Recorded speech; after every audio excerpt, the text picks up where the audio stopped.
Bismillahirrahmanirrahim. Assalamualaikum warahmatullahi wabarakatuh.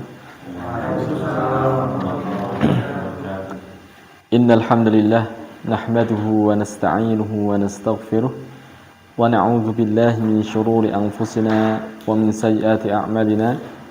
Man yahdihillahu fala mudilla lahu wa man yudlil fala hadiya lahu. Asyhadu an la ilaha illallah wahdahu la syarika lahu wa asyhadu anna Muhammadan abduhu wa rasuluh. Wassalatu wassalamu ala nabiyyina Muhammadin wa ala alihi wa sahabatihi wa man tabi'ahum bi ihsanin ila yaumiddin, amma ba'd. Ikhwah al-ahibba, alhamdulillah di malam ini kita masih diberikan kesempatan untuk berkumpul kembali, yang insyaallah seperti biasa jadwal yang kita rutinkan. Untuk malam ini kita belajar tajwid, ya, yang kita ambil dari kitab Hidayatul Mustafid. Dan sebelumnya seperti biasa kita sedikit mengenal atau membahas tentang ulumul Quran. Di mana sebelumnya kita sudah bahas al-farqu bainal Quran wal haditsil qudsi. Perbedaan antara Al-Quran dengan hadis qudsi, ya. Kemarin sudah disebutkan bahwasanya ada beberapa perbedaan antara Al-Quran dengan hadis qudsi. Di antaranya bahwasanya Al-Quran adalah kalamullah yang diwahyukan kepada Rasulullah SAW dengan lafadznya, dan dengan Al-Quran lah Rasulullah SAW menantang orang-orang Arab agar mereka membuat semisal dengan Al-Quran, ya. Akan tetapi mereka orang-orang Arab tidak sanggup untuk mendatangkan yang serupa dengan Al-Quran, atau 10 surat yang semisal dengan Al-Quran, atau bahkan 1 surat yang semisal dengan Al-Quran tidak sanggup, ya. Nah, adapun hadis qudsi, maka tidak ada. Nabi SAW menantang orang-orang Arab dengan hadis qudsi, datangkan yang semisal dengan hadis qudsi, tidak ada, ya. Jadi perbedaan pertama bahwasanya dengan Al-Quran Rasulullah SAW menantang orang-orang Arab. Kemudian yang kedua, bahwasanya Al-Quran tidak dinisbahkan kecuali kepada Allah. Al-Quran tidak dinisbahkan kecuali hanya kepada Allah, ya. Maka dikatakan qala Allah Ta'ala, Allah Ta'ala berfirman, ya. Al-Quran hanya dinisbahkan kepada Allah Subhanahu wa Ta'ala. Adapun hadis qudsi, ya, sebagaimana telah dijelaskan bahwasanya terkadang diriwayatkan dengan bentuk penyandaran kepada Allah, dan terkadang dinisbahkan kepada Allah Ta'ala, seperti contohnya qala Allah Ta'ala, Allah Ta'ala berfirman, atau yaqulullah, Allah Ta'ala berfirman. Dan terkadang bentuknya waqad yurwa, ya, dan telah diriwayatkan dari Allah Subhanahu wa Ta'ala, ya, dengan penyandaran kepada Nabi Shallallahu Alaihi Wasallam, ya. Jadi perbedaan yang kedua, kalau Al-Quran tidak boleh dinisbahkan kecuali hanya kepada Allah, adapun hadis qudsi terkadang dinisbahkan kepada Allah, dan terkadang dengan redaksi Allah Ta'ala berfirman, terkadang dengan bentuk diriwayatkan dari Allah Subhanahu wa Ta'ala. Oleh karena itulah dikatakan qala Rasulullah SAW fima yarwihi an rabbih. Rasulullah SAW telah bersabda pada apa yang dia riwayatkan dari Rabb-nya, ya. Ini perbedaan antara Al-Quran dengan hadis qudsi yang kedua. Kemudian perbedaan yang ketiga, bahwasanya Al-Quran semuanya mangkul bitawatur, dinukil dengan cara mutawatir, ya. Pembahasan mutawatir sudah kita bahas dalam mustalahul hadis. Setiap tabaqat, setiap tingkatan minimal diriwayatkan oleh 10 perawi, ya, minimal dari kalangan sahabat, kemudian tabi'in, tabi'in.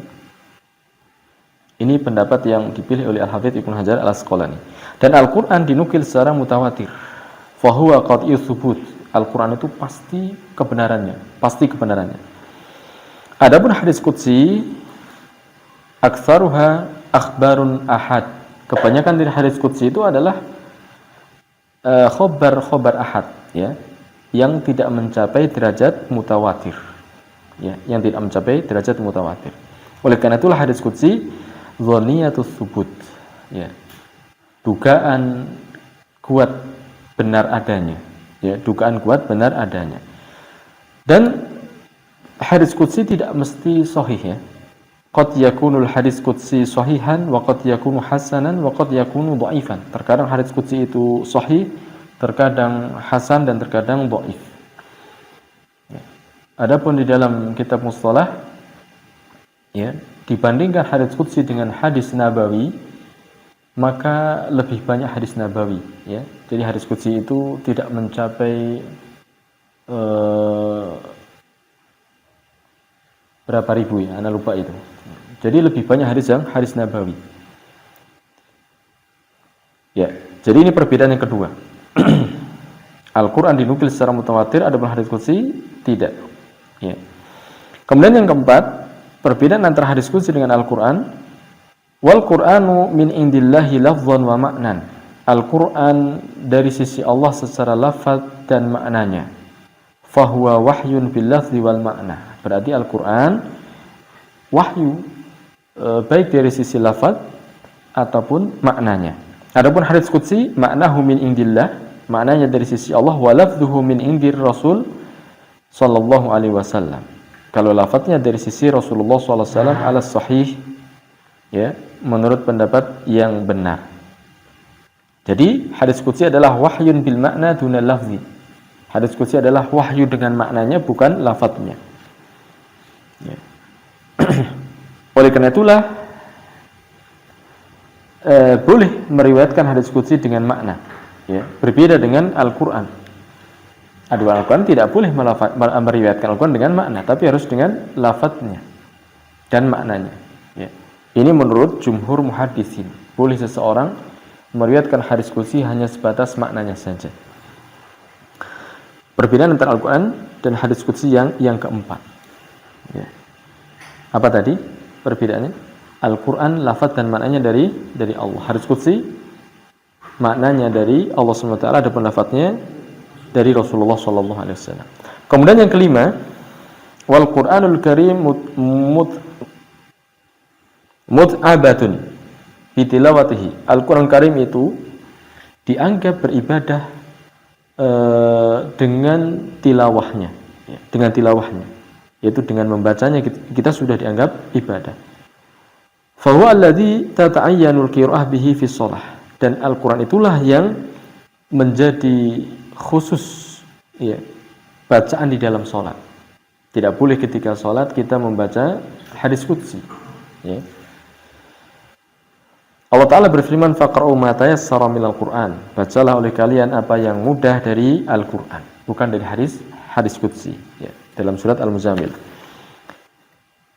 Wa qira'atuhu ibadatun yuthibullahu 'alaiha bima jaa'a fil hadis. Membaca Al-Qur'an adalah ibadah.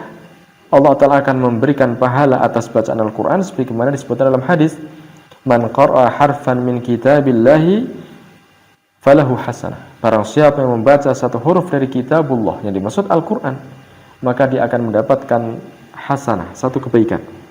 Wal hasanatu bi asyri amsalha, dan kebaikan akan dilipatkan sampai 10 kali lipatnya. La aqulu alif lam mim harfun. Aku tidak katakan alif lam mim satu huruf, walakin alifun harfun, wa lamun harfun, wa mimun harfun. Tetapi alif adalah satu huruf, lam satu huruf, dan mim satu huruf. Berarti ketika kita membaca alif lam mim, maka kita mendapatkan 30 kebaikan, ya. Adapun hadis qudsi la yujzi'u fi shalah, tidak diperbolehkan kita baca di dalam salat. Ya. Wa yusibullahu ala qiraatihi thawaban aman, dan Allah akan memberikan pahala membaca hadis qudsi itu secara umum. Tidak sebagaimana Al-Qur'an satu hurufnya 10 kebaikan. Hadis qudsi kalau kita baca, kita pelajari, kita fahami maknanya, kita amalkan, nah itulah baru berpahala. Tapi tidak ada penyebutan secara khusus berapa jumlahnya. Ya. Ini sekilas pembahasan tentang ulumul Quran yang insyaallah kita rutinkan sebelum kita membahas tentang tajwid. Baik. Selanjutnya insyaallah kita lanjutkan pembahasan dari kitab Hidayatul Mustafid ya, tentang tajwidnya. Terakhir kita sudah menyelesaikan hukum idgham. Ya, kemarin sudah kita bahas ada dua hukum idgham ya, ada idgham bi gunnah dan idgham bila gunnah. Untuk pertemuan kita kali ini insyaallah kita akan melanjutkan pembahasan tentang iqlab. Baik, sekarang kita lihat. Adraktum, sudah ketemu? Ainal kitab. La ba'sa.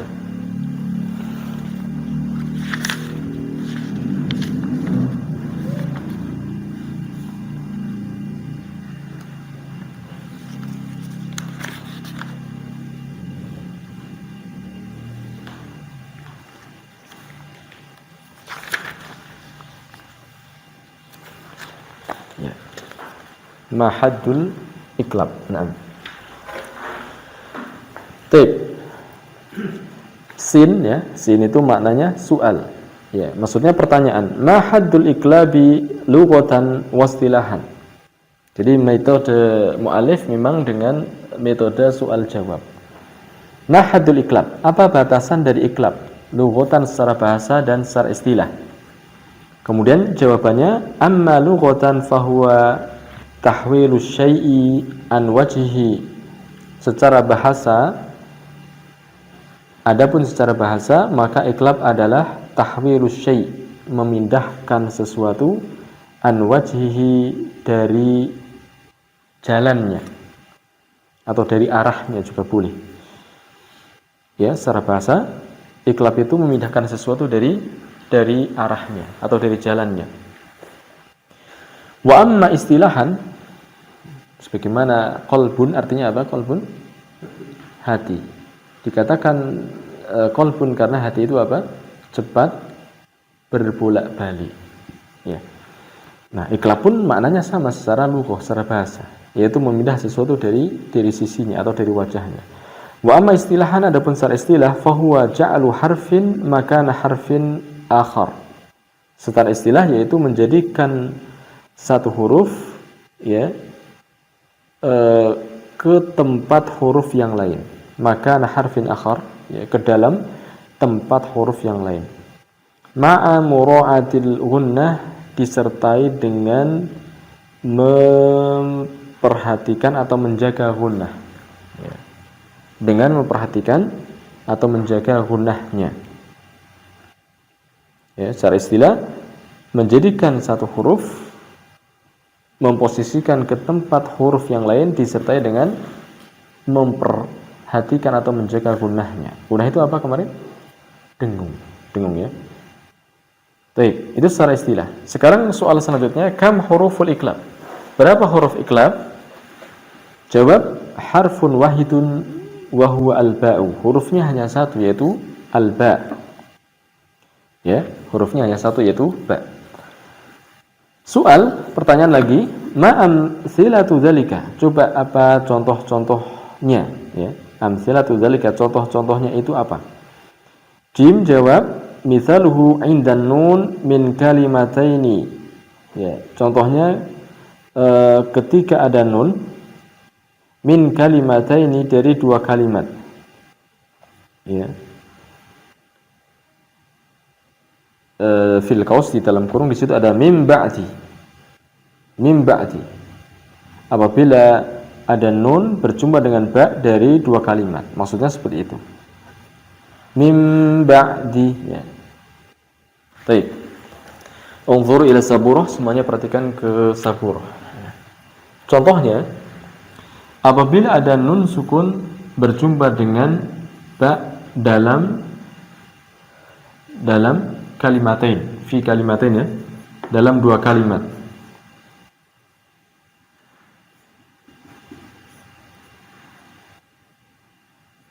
Ya, dalam dua kalimat. Apabila ada nun sukun berjumpa dengan ba dalam dua kalimat. Misal contohnya min ba'di. Nah, nun sukun berjumpa dengan ba. Ya. Nun sukun ketemu dengan ba dalam dua kalimat. 1 dan 2. Ya. Ini dibaca iqlab. Nun sukunnya dibaca iqlab. Berubah dari satu huruf ke huruf yang lain, ya, menjadi huruf mim. Terjadi khilaf di antara para ulama qira. Ya, ada yang membolehkan merapatkan bibir, tetapi cenderung yang dipilih oleh kebanyakan qira dengan tidak terlalu rapat. Min ba'di. Baik. Coba indak, coba anta taqra. Min ba'di. Naam. Min ba'di. Naam. Min ba'di. Naam. Min ba'di. Naam, ahsantum. Ya. Wadih ya? Naam. Sahal insyaallah, mudah. Baik. Ini contoh bacaan iqlab dalam dua kalimat. Ya, apabila ada nun sukun berjumpa dengan harfu ba dalam kalimat yang terpisah. Wa min kalimatin, selanjutnya contoh yang dari satu kalimat. Yumbitu lakum, ya. Untuk yang satu kalimat fi kalimatin, untuk yang satu kalimat ya. Contohnya, misal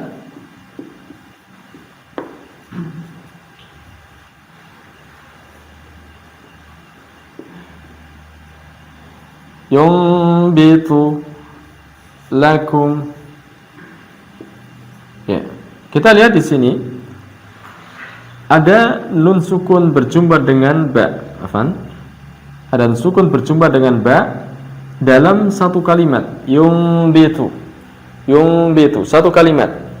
Ada nun sukun berjumpa dengan ba dalam satu kalimat. Ini pun dibaca iqlab. Ya. Yumbitu lakum. Baik. Anta taqra. Yumbitu lakum. Naam, ahsan. Yumbitu lakum. Ahsan. Yumbitu lakum. Naam. Coba karir ulang sekali lagi. Yumbitu. Yumbitu. Ya. Jadi merapat tidak apa-apa, tapi jangan sampai ditekan juga. Yumbitu lakum. Yumbitu lakum. Ahsan. Naam, ahsantum ya. Insyaallah sahal ya. Baik. Ya, selanjutnya wa misalut tanwin, contoh yang tanwin sekarang. Ya. Tadi nun sukun, sekarang contoh yang tanwin. Sami'un basir. Ya. Untuk yang kedua, contoh tanwin ya sekarang. Tanwin bisa fathah, bisa kasrah, bisa dhammah, berjumpa dengan huruf ba. Ya. Fi kalimatain, pertama contoh yang dalam dua kalimat. Ya, dalam dua kalimat. Contohnya ya, atau misal contohnya Sami'un basir. Ya. Di sini ada tanwin ya, berjumpa dengan ba. Ya, dari dua kalimat. Sami'un basir. Ya. Baik. Anta taqra. Sami'un basir. Nah, anta? Sami'un basir. Ya, ditahan ya. ada gunnahnya. Fadhal. Sami'un basir. Ahsan. Sami'un basir. Ahsantum. Sahal ya, insyaallah. Baik. Nuasil, kita sambung lagi. Contoh yang lain, alimun bima kanu. Ya. Contoh yang lain. Ya, ini khata'. Sepertinya ini salah ya. Alimun bima kanu. Itu khat'ul khat'. Salah tulis kayaknya. Coba tarjim, artinya apa kira-kira kalau seperti itu? Ya. Yang benar seperti ini ya. Kalau pakai alimun seperti yang ada di buku antum, artinya apa?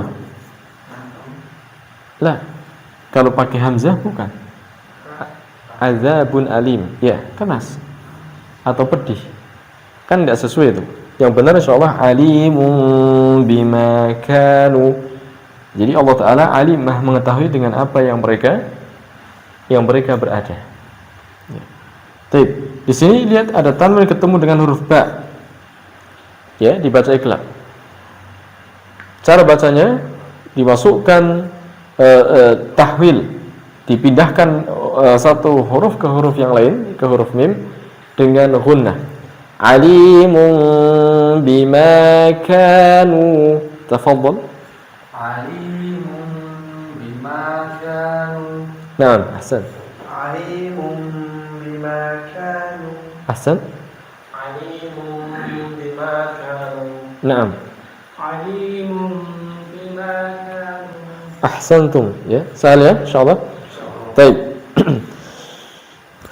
Berarti kita sudah menyelesaikan ahkamun nun wa tanwin ketika berjumpa dengan harful ba, ya, yaitu dibaca apa hukumnya tadi? Iqlab, dibalik huruf nunnya atau tanwinnya ke huruf yang lainnya, yaitu ke huruf mim. Baik. Sekarang kita lanjutkan lagi. Soal pertanyaan mahaddul ikhfa lughatan wastilahan. Sekarang kita memasuki hukum yang lain, yaitu hukum ikhfa. Mahaddul ikhfa, apa batasan ikhfa? Lughatan secara lughah, secara bahasa, wastilahan dan secara istilah. Ya, secara istilah. Jawab, amma lughatan fahuwa satru. Adapun ikhfa secara bahasa adalah as-satru. Makna satru? Sitr. Iya, atau tutup ya. Tutup. As-satru tutup. Wa amma istilahan, adapun secara istilah, fahuwa ibaratun 'anil nutqi biharfin sakinin 'arin ay khalin 'anit tasydid ala sifatin bainal idhar wal idgham ma'a baqa'il gunnah fil harfil awal, ya, wa huwa nunu sakinah wat tanwin. Baik.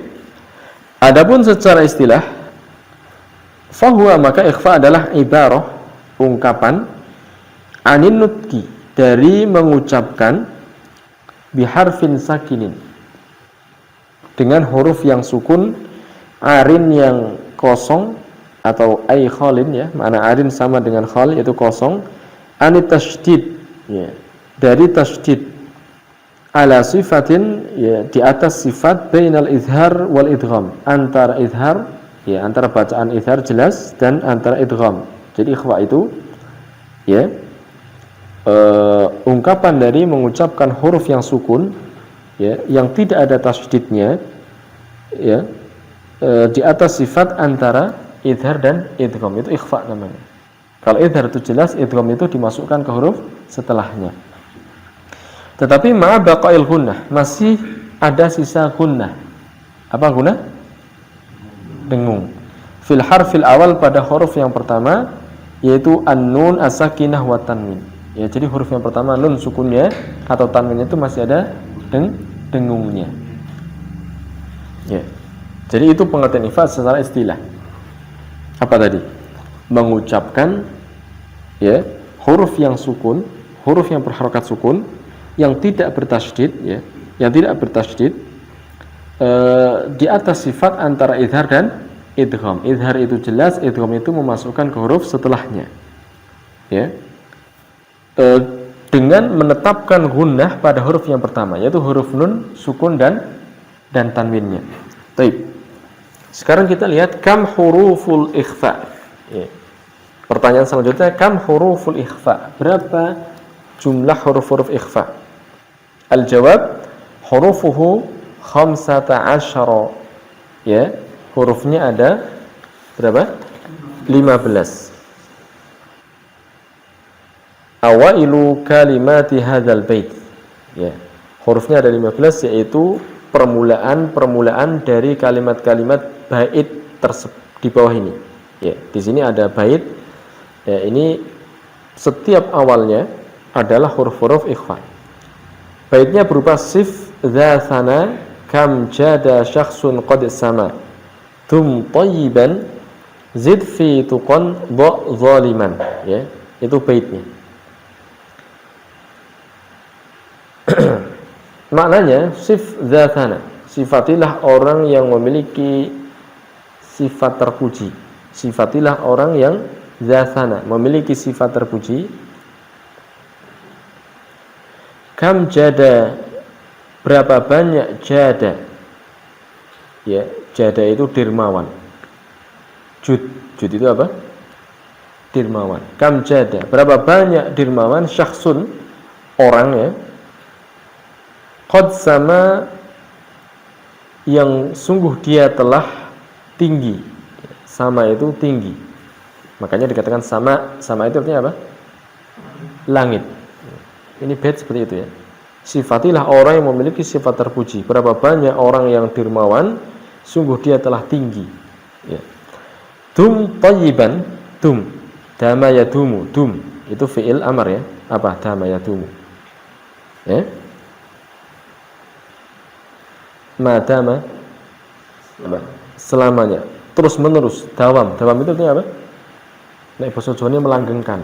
Dum apa enaknya? Dum, langgengkanlah itu ya tidak mungkin, ya. Itu bahasa Jawa campur bahasa Arab. Apa itu? Terus meneruslah, ya. Thayyiban, dum thayyiban, terus meneruslah thayyiban, ya. Menjadi orang yang baik, thayyib. Zid, tambahkanlah olehmu fi tuqan, ya, pada ketakwaan, fi tuqan, pada ketakwaan, ya. Dha, ya, dha zaliman, dha, lepaskanlah orang yang zalim, ya. Maksudnya dha itu hinakanlah orang yang zalim. Teruslah engkau menjadi orang yang baik. Zid fi tuqan, tambahkanlah ketakwaan kepada Allah. Dha zaliman, dha itu letakkan sebenarnya. Maksudnya rendahkanlah kezaliman, atau jauhilah, tinggalkanlah kezaliman juga boleh, ya. Jadi bait ini awal-awalnya berupa huruf apa?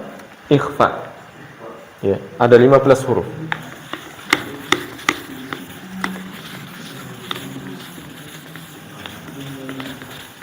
Coba hurufnya apa saja awalnya? Apa saja akhir itu? Pertama shad. Ya, terus di sini za. Terus fa, ya. Terus kaf. Terus jim. Terus shin, ya. Terus qad, qa, ya, qaf. Terus sin. Terus ta. Terus po, terus zai, terus fa, terus ta, terus bo, terus vo, ya. Wahid, isnan, salasah, arba'ah, khamsah, sittah, sab'ah, samaniyah, tis'ah, asyarah, ahada asyarah, isnan asyarah, salasata asyarah, arba'at asyarah, khamsat asyarah. Ya, tamam, ya.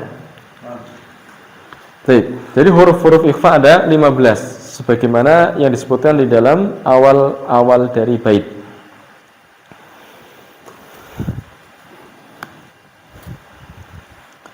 Baik, soal selanjutnya. Ma mithalu dzalika? Apa contohnya? Sekarang kita lihat contoh-contoh bacaan ikhfa. Al-jawab mithalun nun inda shad. Contoh nun ketika berjumpa dengan shad min kalimataini dari dua kalimat an salatihim, ya. An salatihim. An salatihim, ya. An salatihim ini dua kalimat. Nun berjumpa dengan shad. Ini dibaca ikhfa. Ikhfa tadi apa? Mengucapkan antara izhar dan idgham. Tidak dibaca an salatihim, tidak pula dibaca as salatihim, tidak. Tapi antara itu, yaitu ikhfa samar. Dengan menetapkan gunahnya huruf nun an so, ya. Karena setelah huruf nun adalah huruf shad, dan shad adalah termasuk huruf isti'la yang dibaca tebal, maka cara bacanya pun ikhfa'nya dibaca tebal. An salatihim. Anta? Intak? Taqra awalan? An salatihim. Ya. An nun sukunnya?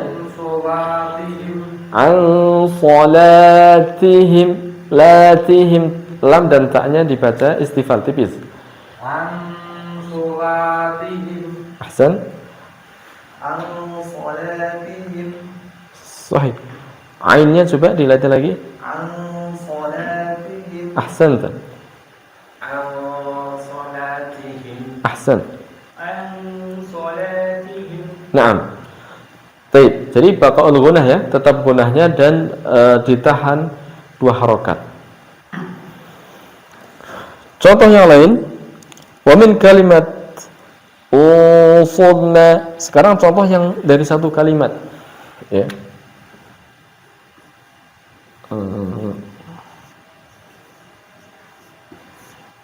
Ya, kalau tadi dari dua kalimat, sekarang contoh satu kalimat. Usulna, ini satu kalimat.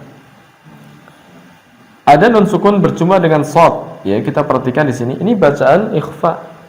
Usulna, usulna. Nanya tetap dibaca istifal tipis. Jangan sampai gara-gara sebelumnya adalah ra yang dibaca tebal.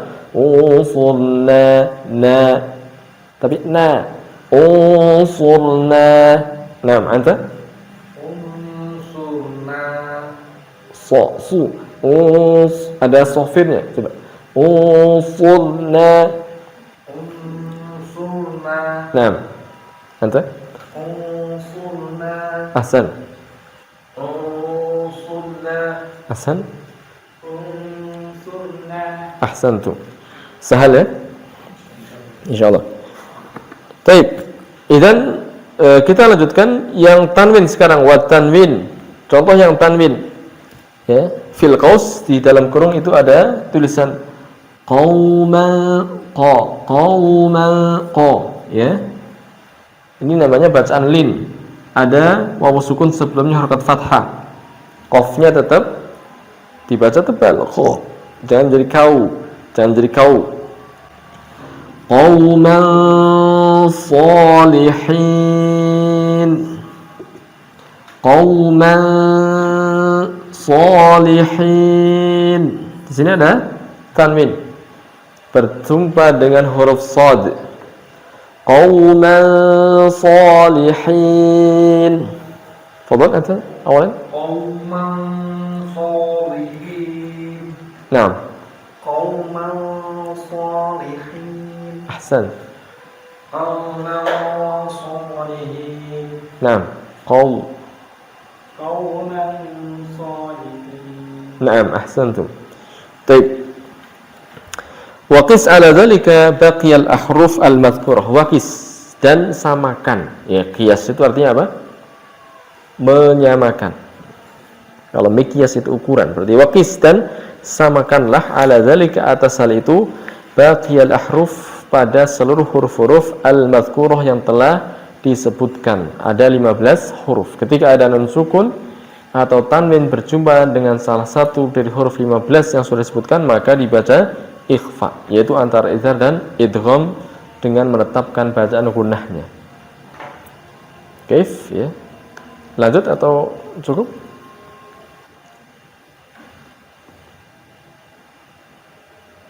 Cukup. Baik. Idzan nakhtim ya bi kafaratil majlis. Subhanakallahumma wa bihamdika asyhadu an la ilaha illa anta astaghfiruka wa atubu ilaik. Assalamualaikum warahmatullahi wabarakatuh.